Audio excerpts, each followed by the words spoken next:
عمرك فكرت ان طريقتك في التعامل مع شريك حياتك ممكن تكون سبب المشاكل اللي بينكم؟ انا النهارده جاي اقول لك الحل ايه. من اشهر الاخطاء اللي بنعملها في التعامل مع شريك الحياه خصوصا في النقاش ان يكون في صوت عالي والخناق المستمر. الكلام دايما بطريقه هجوميه بيقفل القلوب قبل العقول، ده في جميع العلاقات. حتى لو كنت انت بتتكلم صح، جرب تتكلم بهدوء وتسمع الاول قبل ما ترد على شريك حياتك. ضمن اسباب المشاكل في العلاقات الاهمال وعدم التقدير، وده بيقلل على فكره الحماس اللي موجود في العلاقه. الحاجات دي كلها بتعلي منسوب ايه؟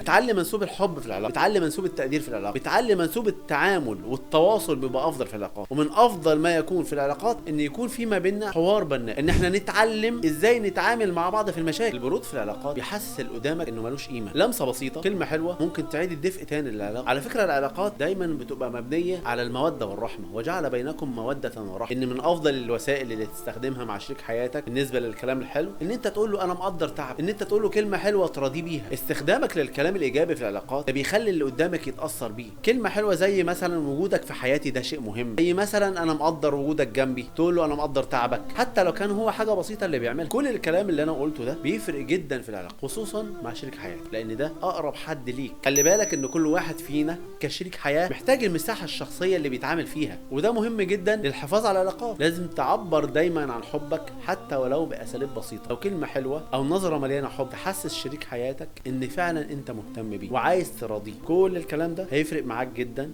ومع شريك حياتك. الحياه قصيره، حاول ما تضيعهاش في حاجات بسيطه. التمسك بالراي ممكن يتسبب في هدم علاقات، وممكن تكون العلاقه دي من اهم العلاقات في حياتك. حاول بقدر المستطاع لو تتنازل ولو عن جزء بسيط من رايك حتى لو كان صح عشان تحافظ على علاقتك بشريك حياتك. ده هيفرق معاك كتير جدا وهيخلي حياتك افضل واسعد. واحب اقول لك صديقي المتابع ان عايزك تشاركني رايك في التعليقات وتقول لي ايه اصعب موقف مر عليك مع شريك حياتك، وايه هي اكتر نصيحه في الفيديو ده حسيت بيها وهتطبقها ان شاء الله. والسلام عليكم ورحمه الله وبركاته.